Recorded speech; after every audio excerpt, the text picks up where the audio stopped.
Iran যুদ্ধ যেন রীতিমতো বিশ্ব পরাশক্তিগুলোর শক্তি, কৌশল এবং সর্বাধুনিক প্রযুক্তি প্রদর্শনের মঞ্চে পরিণত হয়েছে। মধ্যপ্রাচ্যের সাম্প্রতিক যুদ্ধে সব ধরনের সহযোগিতা দিয়ে ইরানের পাশে থেকে শক্তি জুগিয়েছে বন্ধুরাষ্ট্র চীন ও রাশিয়া। চীন ও রাশিয়া সহায়তায় যুক্তরাষ্ট্রের মতো শক্তির বিরুদ্ধেও অপ্রতিরোধ হয়ে উঠেছে ইরান। দীর্ঘ ৪০ দিনের এক রক্তক্ষয়ী ও ধ্বংসাত্মক সংঘাতের পর এক প্রকার বাধ্য হয়েই যুদ্ধবিরতির পথে হাঁটে রণক্লান্ত যুক্তরাষ্ট্র।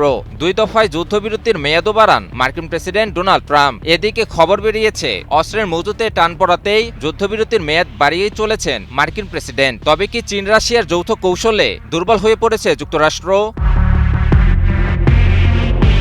গত ২৮ ফেব্রুয়ারি যুক্তরাষ্ট্র ও ইসরায়েল যৌথভাবে ইরানে আচমকা সামরিক আগ্রাসন চালালে শুরু হয় এক দীর্ঘ সংঘাত। এরপর বাকিটুকু ইতিহাস।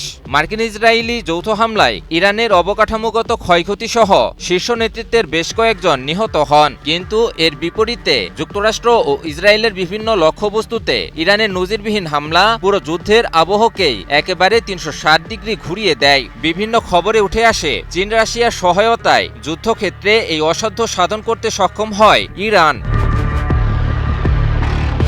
যুক্তরাষ্ট্র ও ইসরায়েলের বিরুদ্ধে যুদ্ধে ইরানকে উন্নত স্যাটেলাইট এবং আনজেমেবল প্রযুক্তি সহায়তা দেয় চীন।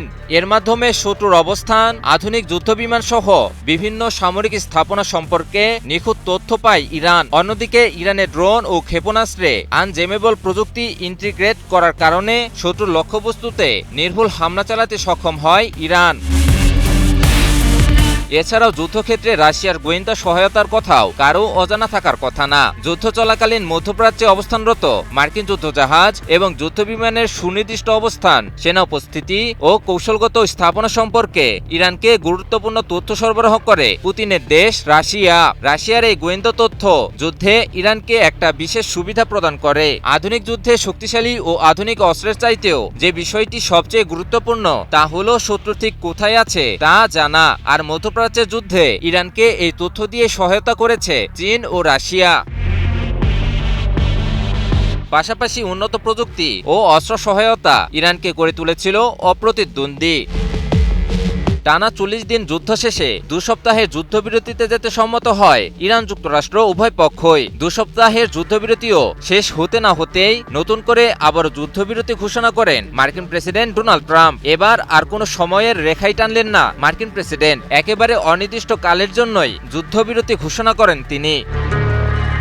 ট্রাম্প বুঝে গেছেন যে ইরানের বিরুদ্ধে দীর্ঘমেয়াদে যুদ্ধ করে যুক্তরাষ্ট্রের আসলে ক্ষতি ছাড়া আর কোনো লাভের সুযোগ নেই। অপরদিকে খবর বেরিয়েছে যে ইরানের বিরুদ্ধে যুদ্ধ করে অস্ত্রের মজুতে টান পড়েছে মার্কিন যুক্তরাষ্ট্রের। নিখুঁত লক্ষ্যভেদী টমাহক মিসাইল থেকে শুরু করে অত্যাধুনিক ও ব্যাপক ব্যয়বহুল ইন্টারসেপ্টর মিসাইলের বড় মজুত প্রায় শেষ করে ফেলেছে যুক্তরাষ্ট্র।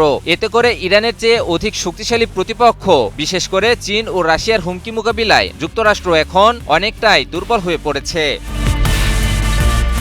বিশ্লেষকদের মতে ইরান যুক্তরাষ্ট্র সাম্প্রতিক যুদ্ধে ইরানকে চীন রাশিয়ার কৌশলগত সমর্থন যুক্তরাষ্ট্রকে ব্যাপকভাবে দুর্বল করে দিয়েছে। যুক্তরাষ্ট্র এখন অর্থনৈতিক, সামরিক ও রাজনৈতিকভাবে বিপর্যস্ত অবস্থায় রয়েছে। বিপরীতে সাময়িকভাবে ক্ষতিগ্রস্ত হলেও দীর্ঘমেয়াদে সক্ষমতা বৃদ্ধি সহ কৌশলগতভাবে লাভবান হয়েছে ইরান, যা দেশটিকে দীর্ঘমেয়াদে কৌশলগত সুবিধা প্রদান করবে বলে মত বিশেষজ্ঞদের। ইমন আলী, নিউজ 24।